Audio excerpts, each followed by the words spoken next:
Hello and welcome to Original Soundchat, where video game music is a work of art.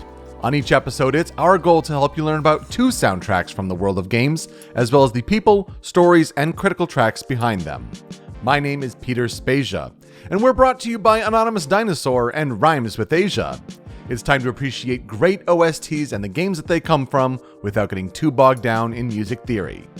This week's game on this solo episode is the conclusion to Shu Takumi's original courtroom-based trilogy, using flashback cases to weave the story of a spiky-haired lawyer, a coffee-loving prosecutor, the Faye family, and the vengeful spirit that ties them all together.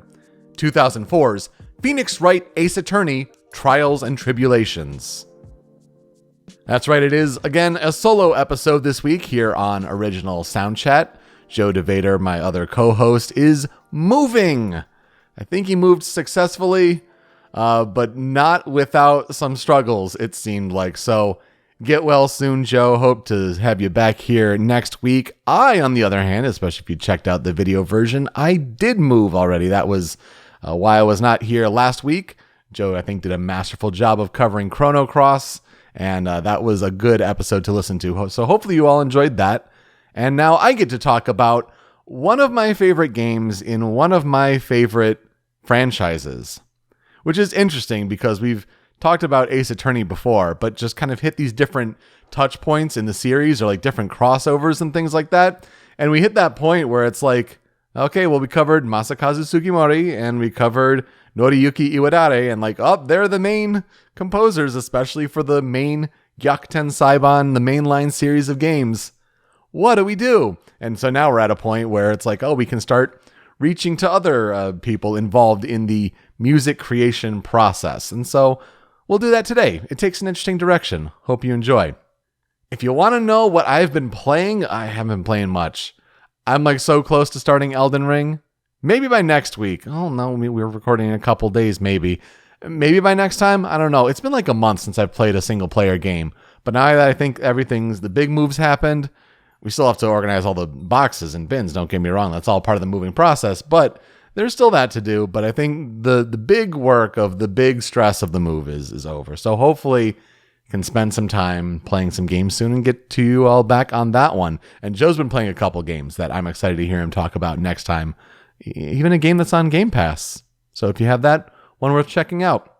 All right, let's talk about some composer follow-up news.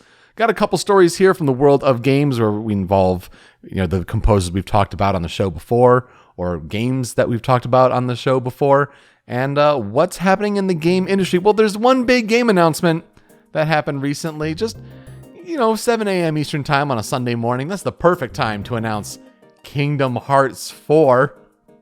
I know, in Japan it's, Sunday night, and they were having a 20th anniversary special where they also announced a couple mobile games, but that's where Kingdom Hearts 4 happens, that announcement. And it looks like it's going to be worked on in Unreal Engine 5. It looks interesting. There's definitely speculation out there of, that initial jungle shot, is that Endor? That metal foot in the corner looks like an AT-ST from Return of the Jedi. Oh, I don't know. Are we getting Star Wars? Especially when Sora's in the real world now, or at least a facsimile of it with Quadratum and Final Fantasy Versus 13 and all that fun stuff. So, should be interesting there. I don't know if it was Yoko Shimomura music during that trailer. It kind of sounded like it. Wouldn't surprise me if they bring her back for the main soundtrack for that game that who knows when that will be done. But yeah, Kingdom Hearts 4 is a thing. Remember we kind of talked about that a couple episodes ago about that? You remember that in Video Leak? Remember how they said Kingdom Hearts 4? So I don't know. No, that's real. That's happening. Crazy. Also, the BAFTAs happened, one of the big game awards shows, and the big winner was Returnal. Returnal wins 4 awards at the show, including Best Game, Music, Audio Achievement, and Performer in a Leading Role. Not the game I would have expected to take home all of those accolades, but a big win for Housemarque nonetheless. Congrats to them, and that's fantastic. I mean, we had Returnal in our honorable mentions, so I mean, maybe that's just a blind spot. Yeah, the BAFTAs saw something in that game that I guess we did not, so hey, that's impressive, and congrats to that team. And that's kind of about all that's been happening So let's get to talking about Phoenix Wright, Ace Attorney, Trials and Tribulations. What a title. What a long title. I feel like whenever you just say Trials and Tribulations, people know what you're talking about, because unless if it's like an old Star Trek original series episode that's playing off of that puns, like the Trials and Tribulations or something like that, you know what game you're talking about. There's only one game that really kind of plays off of that. But yes, we have talked about Ace Attorney before. We talked about the original Phoenix Wright Ace Attorney in episode 11, way back when in the show. Then we talked about Phoenix Wright Ace Attorney Spirit of Justice. That was Gyakuten Saiban 6 in episode 35. That was the one where we talked about Noriyuki Iwadare. He's going to be an important name later. You may want to brush yourself up on that one if you want the full Trials and Tribulations picture. Then we talked about one of the crossovers, Professor Layton versus Phoenix Wright Ace Attorney, and that was in episode 103. And then most recently, we talked about Ace Attorney Investigations, Miles Edgeworth. That was in episode 138. That was the Gyakuten Kenji, or Perfect Prosecutor, spinoff there, where they have the sequel that hasn't come to the States yet. It's a Japan-only game and arguably better than the first game. Anyway, let's talk about Gyakuten Saiban 3, which translates out roughly to Turnabout Trial. And Gyakuten Saiban 3 released in Japan on January 23rd, 2004 for Game Boy Advance. Now, Japan would get a PC version of this game in March 2006, but when this trilogy concluded on Game Boy Advance in Japan, the West still had not been introduced to the original Phoenix Wright Ace Attorney game. In fact, that would be almost 2 years away. So, when we finally did get the third game in that original trilogy, Phoenix Wright Ace Attorney Trials and Tribulations, released on Nintendo DS in North America on October 23rd, 2007. But Europe would beat the States to the punch on October 3rd. Since then, there have been a few ports of the game. There's a WiiWare release in 2010, an iOS HD version in 2013. I think Japan got an Android version in 2012, but the West never got that. And then there was the definitive version of the Phoenix Wright Ace Attorney trilogy. And it had the first 3 games in the series all remastered, and it released for Nintendo 3DS in 2014, and then all other platforms, being PS4, Xbox One, Switch, and PC, released worldwide on April 9th, 2019. That is probably the best way to play not only this trilogy, but also this third game in the series, is with the Phoenix Wright Ace Attorney trilogy. The game is developed by Capcom Production Studio 4 and published by Capcom. It is a visual novel adventure game where gameplay is broken up into investigation and trial sections. During investigations, you get to point and click to explore environments and talk to characters in order to build your collection of evidence as a defense attorney. In trials, you'll get to cross-examine witness testimony, and then you'll press them to find contradictions, which you then use your evidence that you've gathered to say, aha, objection, this shows why you're lying, and then ultimately change the course of the case in your client's favor.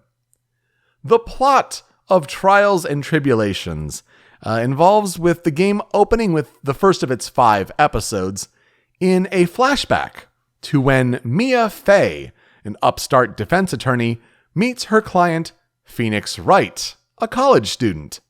Now, Phoenix is accused of murdering his classmate, Doug Swallow, but Mia eventually pins the cold-blooded truth on Phoenix's girlfriend, Dahlia Hawthorne.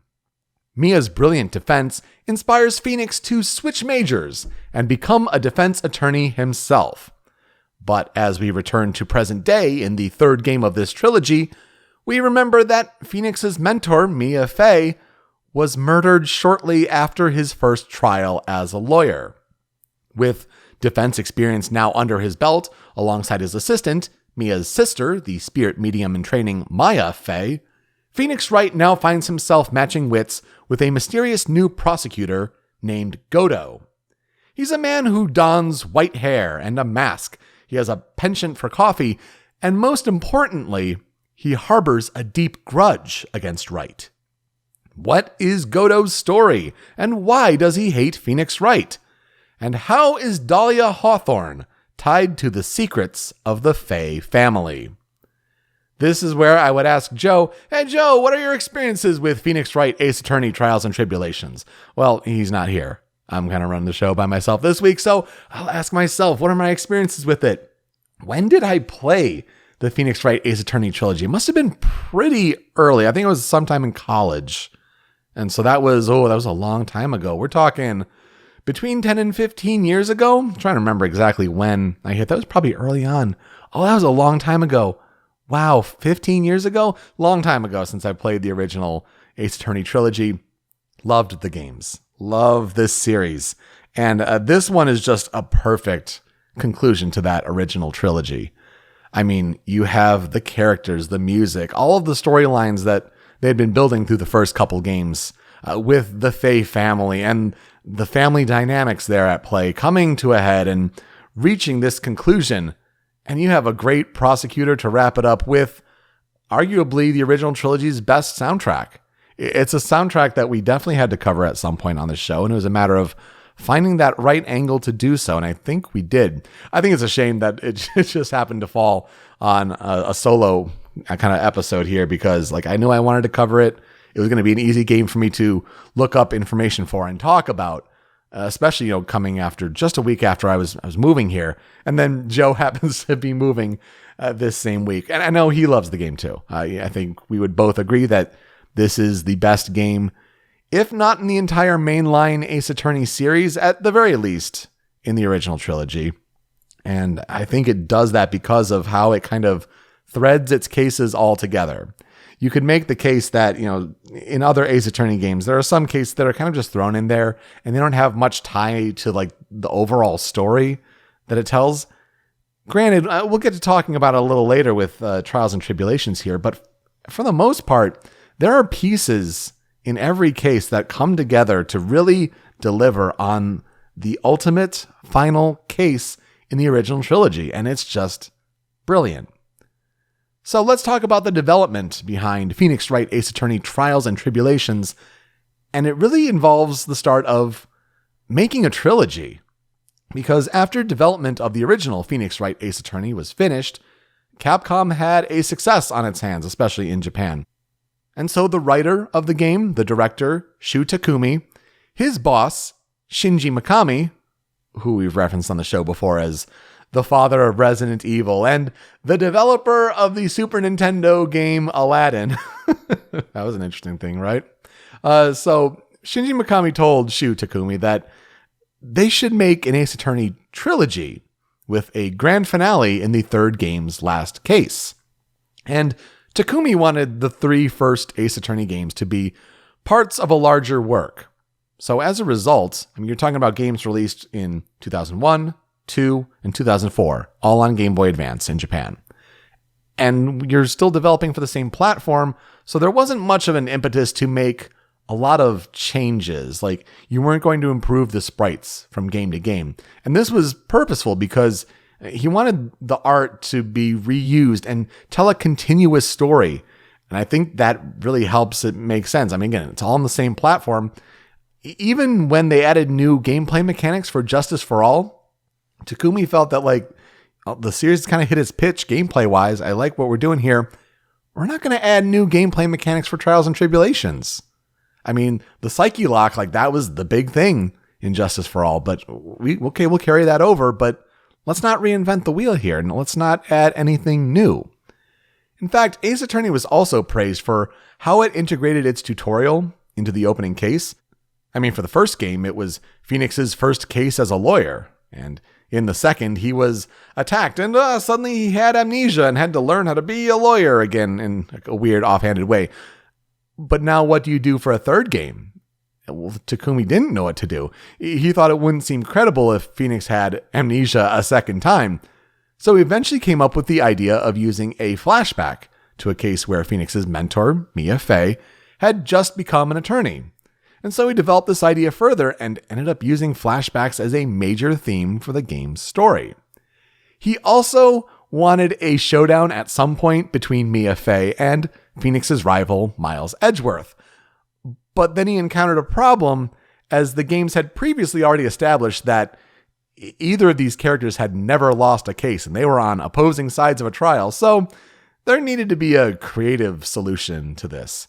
And after all, the game's narrative theme is supposedly, not everything is always what it seems on the surface. Like I mentioned, I always loved with this game how the cases are all connected together in some way. They all play their part in building to that grand finale.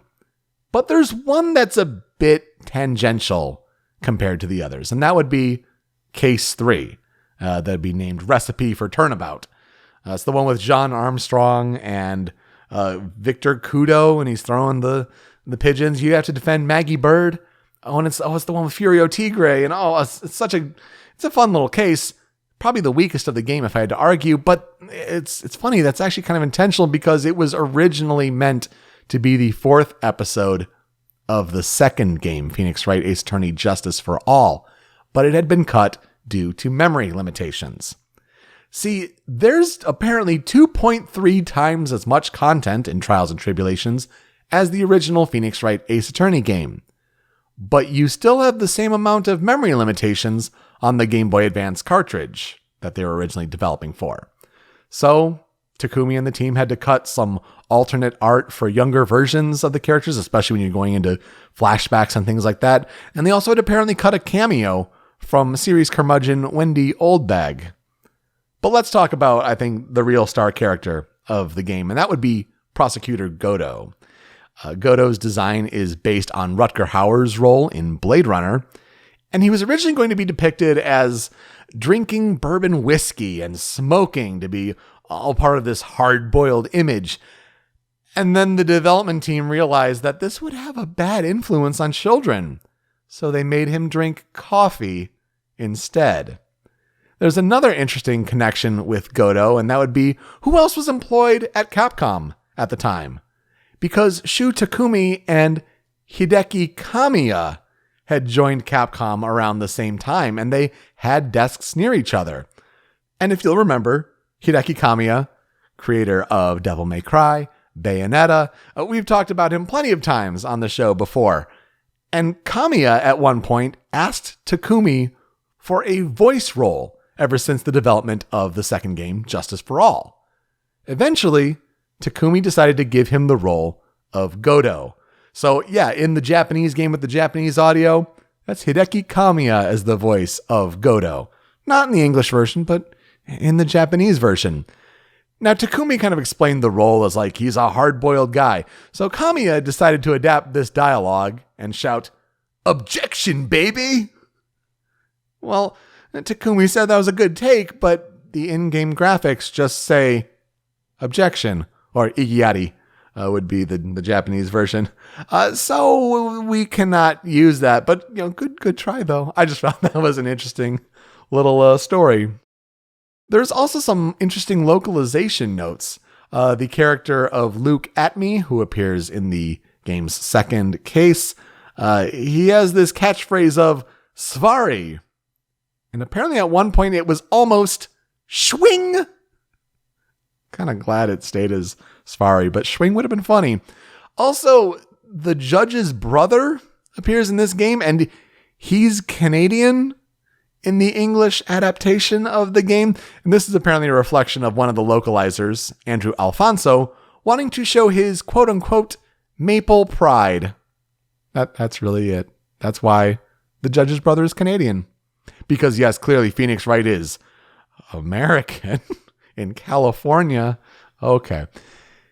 But yes, ultimately Shu Takumi wanted to end the series with Trials and Tribulations. He built up this grand trilogy, a perfect finale, and he said he'd explored Phoenix's character fully and wanted to avoid the series becoming quote-unquote a shadow of its former self.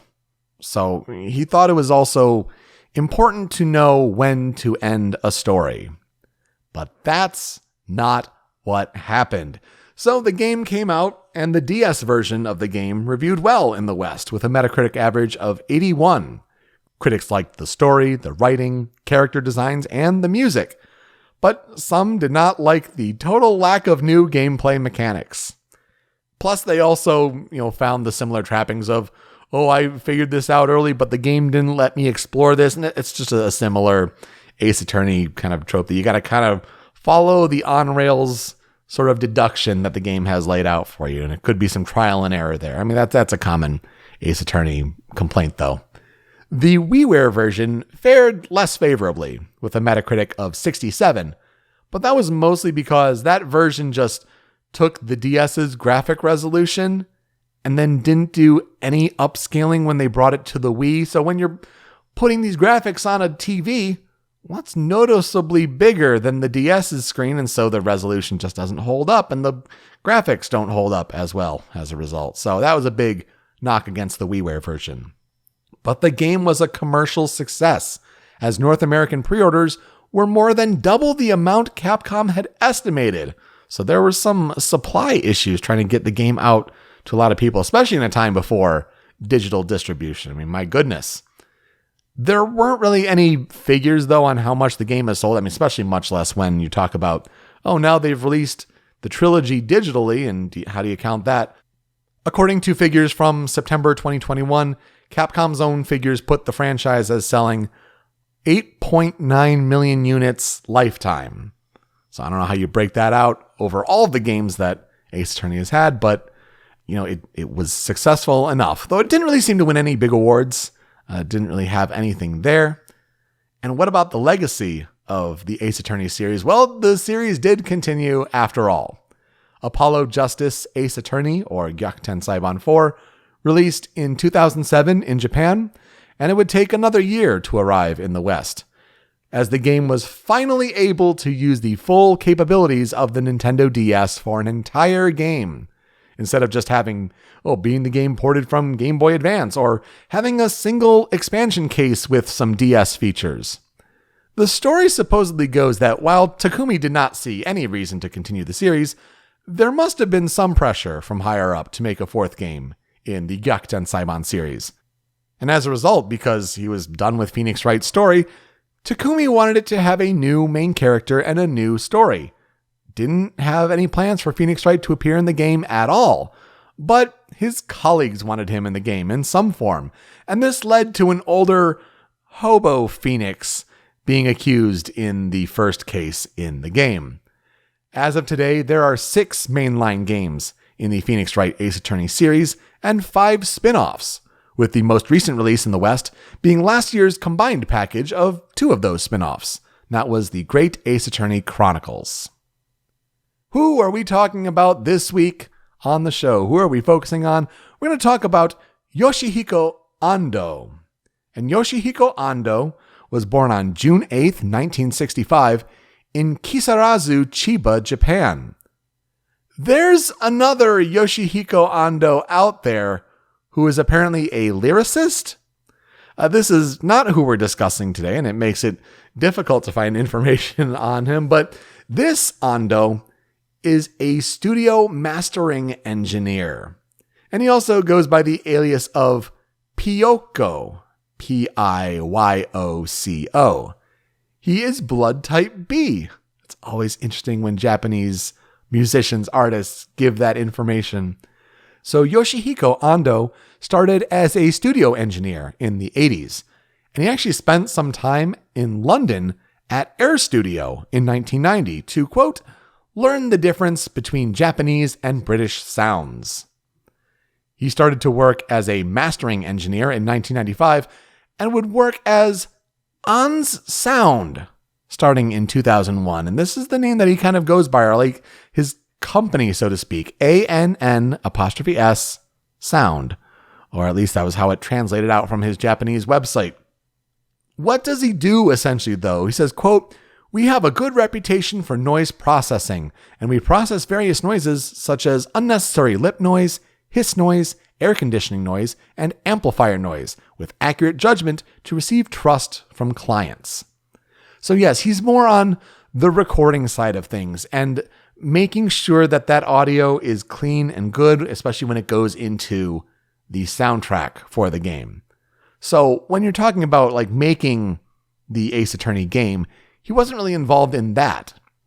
But when the soundtrack got pressed to a disc for the Gyakuten Saiban 3 box sound original soundtrack, that's where Yoshihiko Ando was involved. It's a stretch, but that's kind of how we had to get here to talk about someone new today. So he opened a mastering studio that he calls Studio Naya, Naya, in his hometown of Kisarazu, and that was in November 2020. You can check out Yoshihiko Ando's website at ans-sound.com, and you can follow him on Twitter at ans_Piyoko. So at ANNS_PIYOCO. What has Yoshihiko Ando worked on? Well, it was quite the list of games on VGMDB. As far as games that he's worked on, as far as being a mastering engineer, he's worked on Resident Evil 2, 3, Code Veronica, 5, Darkside Chronicles, and Revelations. For Street Fighter, there was Marvel Superheroes vs. Street Fighter. He also worked on Marvel vs. Capcom, Clash of Superheroes, Street Fighter 3 Third Strike, and Street Fighter 4. For the Ace Attorney series, it was the original Phoenix Wright Ace Attorney trilogy, Apollo Justice, and the 2 Gyakuten Kenji games, the Miles Edgeworth games. On Devil May Cry 1, 2, and 4. Some other games that stood out include Popolacroix Story, Revelations Persona, Breath of Fire 3 and 4, Pocket Fighter, Culdcept, Star Ocean, the second story, Power Stone, Dino Crisis and Dino Crisis 2, Valkyrie Profile, Cho Aniki, Guilty Gear X, Clock Tower 3, Mega Man X7, Beautiful Joe and Beautiful Joe 2, Dead Rising, Okami and Okamiden, Dragon Ball Z Burst Limit and Dragon Ball Z Infinite World, Monster Hunter Frontier 2nd, Ghost Trick Phantom Detective, Asura's Wrath, and SNK Heroines. Some games we've talked about on the show before, honestly, so neat to have them tie in there. A lot of Capcom work. There were also some anime that stood out, including The Melancholy of Haruhi Suzumiya. Yeah, like the singles for the opening and ending, with Boken Desho and Hare Hare Yukai. Oh, you're telling me that this man was the mastering engineer on that? Okay, that was interesting to learn. Apparently, he also worked on Lucky Star, and his website says that he worked on the vinyl records of the Studio Ghibli soundtracks. Huh. Okay. I see you, Yoshihiko Ando. But when it comes to the music for Phoenix Wright Ace Attorney, Trials and Tribulations, the music was done by Noriyuki Iwadare, and we covered him on episode 35 when we talked about his work on Spirit of Justice. Although Masakazu Sugimori's Pursuit theme from the original Phoenix Wright Ace Attorney makes a cameo appearance, and that is great. So let's get to listening to what the music is from Trials and Tribulations, and we start with the 5 critical tracks. I think we have to start with Trial.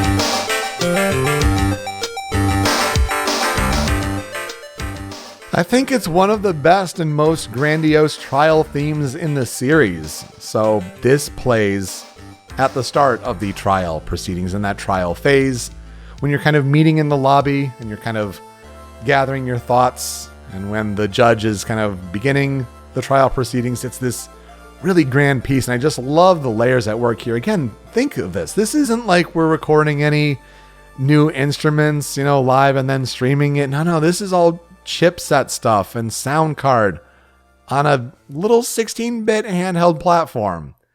It's doing some great stuff here with the chords that just kind of establish the drama. You got the walking bass, that really great bass sound for this. Honestly, it's so good. But then the melody that goes dun dun dun dun dun. It's a nice melody to kind of carry through, and then all the while you have the da da da da da da da da. Have a lot of movement there. So you got a lot of elements coming together here, and then the percussion kicks in that you do hear in the clip. You don't really hear it kick in, but you hear it start. Oh man, what a great piece to kind of open things up, and you kind of just have to prepare yourself and be like, ooh, I'm ready. Let's do this. It's just a great intro song for the most engaging part of the game. But when it heats up and the tension is flying, you're going to hear this theme, and boy, it's a great one. Number 2 on the Critical 5 is Pressing Pursuit, Caught.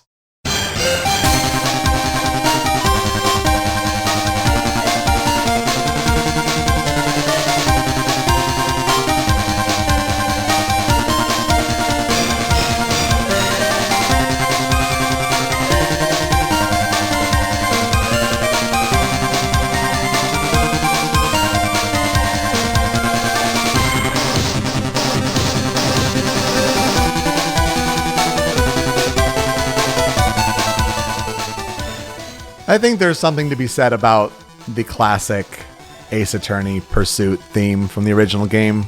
It's a classic, right? But I think this is one of my favorites in the whole franchise. And there's something about this. Maybe it's just the stakes of the case, especially that finale, that all come together that make this song sound so good. But also this track goes places. And again, it's doing so much with that 16-bit sound card.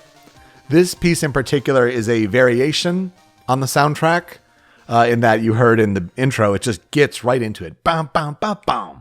Like just right into, and like when you have like kind of a lull when something new is happening, but then you're right back into it. It kind of has this quick intro, and it also has some bigger orchestra hits here too. But the original version, it has kind of like a slower build, like dun dun dun dun dun dun dun dun dun, before it gets into the big swell. I just like how this one comes back and just hits you right in the mouth when you're having this big, intense energy through, again, the pursuit moments are like the big moments of the case where, yeah, you've got that witness pinned, and it's a great moment. I feel like every Ace Attorney game has to at least mention the pursuit theme. It's just, that's where I feel like a lot of the energy goes into composing. But when you have a character like Godot, you have to talk about this theme. And it's one of the most prominent themes from this game, honestly. So I have to talk about number 3 on the Critical 5. This is The Fragrance of Black Coffee.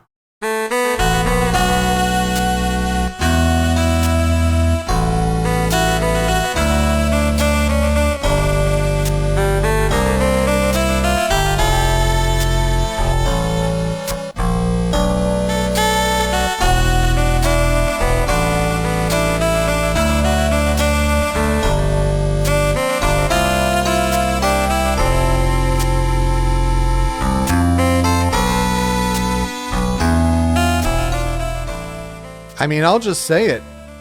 One of the iconic jazz pieces in all of video games. Yeah, you look at the limitations there. Okay, I guess that is a saxophone instrument. I get that impression. That's pretty cool.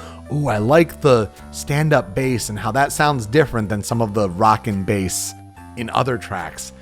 And okay, there's a little bit of light percussion there that keeps it moving and nice and swingy. I like that. But this piece is so good that it's like the staple of, have you ever heard of Rainy Mood? You go to Rainy Mood and like you pair like the sound of rain falling to like any other song you want to. And this is like the staple of, you put this song to Rainy Mood. Oh my gosh. Especially when you have the Gyakuten Jazz Soul soundtrack. It's a professionally done Phoenix Wright Ace Attorney jazz remix album. And you put that version with like actual instruments, like a piano and actual saxophone going, you put that to Rainy Mood. Oh, it's done. It's over.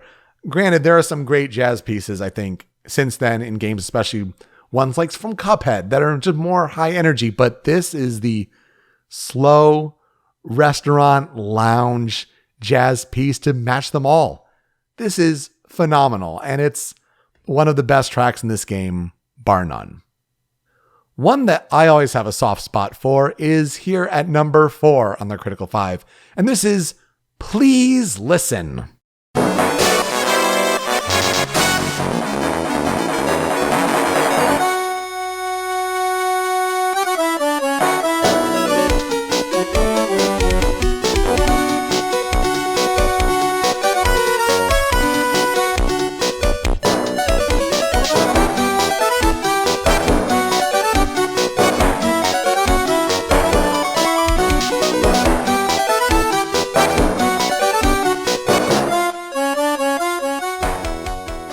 What a cool theme with that bombastic intro right there. And then you have an instrument set you can almost imagine like maracas too. I don't know, it just kind of has that flair to me. But this is the theme for Masque de Masque. Had that little pause in there so you can imagine like, how do you want, there's a little star character in his name, Masque Star de Masque. And like, I don't know how you want that orally represented, but there you go. So Masque de Masque's theme, and it kind of comes pretty early in the game. It's the second case where you have Masque de Masque and Ron Delight and Please Listen to Me and all of that. I mean, it's not Tuxedo Common or Tuxedo Mask, but it's Common Mask, I think, in Japanese. And so Masque de Masque, just a wonderful theme for this character that just kind of just pops out of nowhere. And you're like, all right, we're getting into it with this soundtrack in this game for sure.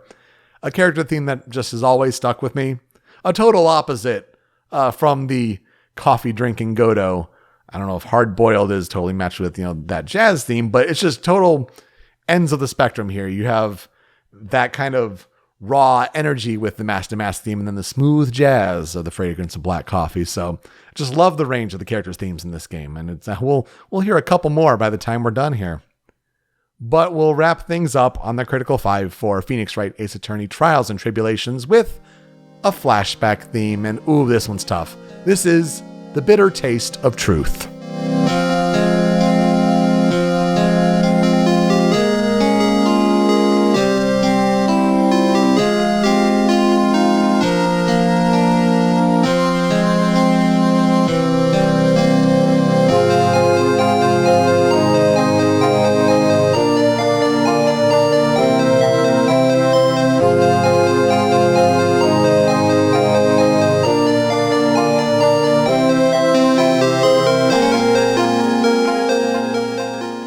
I feel like this one gets a little more synthy, and that's almost the nature of the beast with the 16-bit here, but man, you feel it pulling at the heartstrings.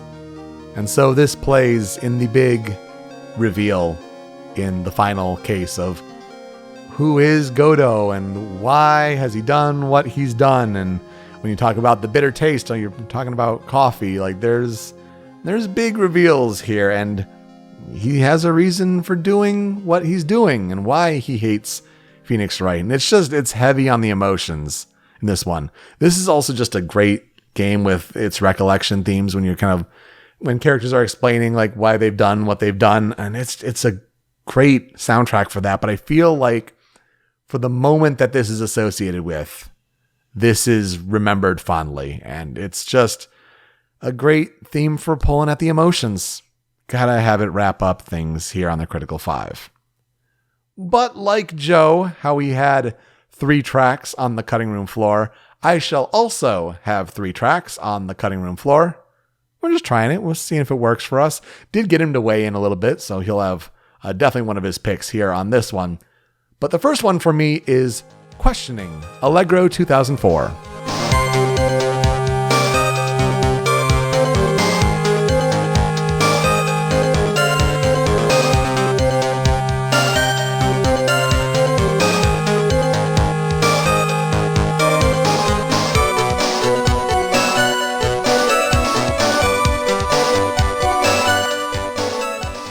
This is when you're trying to find the contradiction in witness testimony. And when it's Allegro, you're getting close to having them breaking. Usually, a pursuit theme is soon to happen if you've got it to the Allegro point. See, the Moderato theme in this game, it's okay. It's similar to this, but just without any of the energy. But, you get the pumping bass in the drum there. And I just love how the sound is just kind of fuller here on this one. And then you get the key change and that comes out of nowhere. And then after that, this track just goes places. And, if you're trying to think this one over and if you're feeling stumped, at least you have great music to drive yourself forward to kind of crack that last bit of the shell. I think it's always been one of my favorites in the whole series. A theme that will just make you seethe, though, especially if you've played the game before, is another one here on the cutting room floor, and this is Distant Traces of Beauty.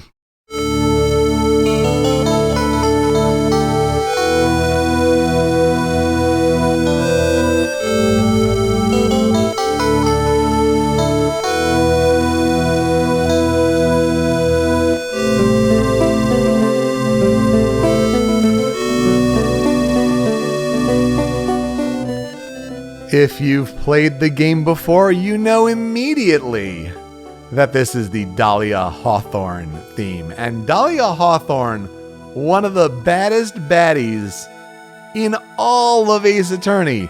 Not just the original trilogy, but all of Ace Attorney. Dahlia Hawthorne has this nice, pleasant demeanor, as represented by this lovely theme that is supposed to kind of emulate like flower petals falling and birds chirping. And then what underlies what isn't what it seems, and that would be Dahlia Hawthorne to a T. It's amazing, I think, how she's pretty much a constant through line in this game, and a very important part in the game's conclusion, an important part of Phoenix Wright's past, and just helps put this story above the edge, I think, over the top. Just makes it one of the best in the franchise. But the theme overall is just that perfect example of don't judge a book by its cover because it's trying to tell you one thing and then there's more underneath. And a fun one here to wrap things up on the cutting room floor. This one here is Swingin' Tiger.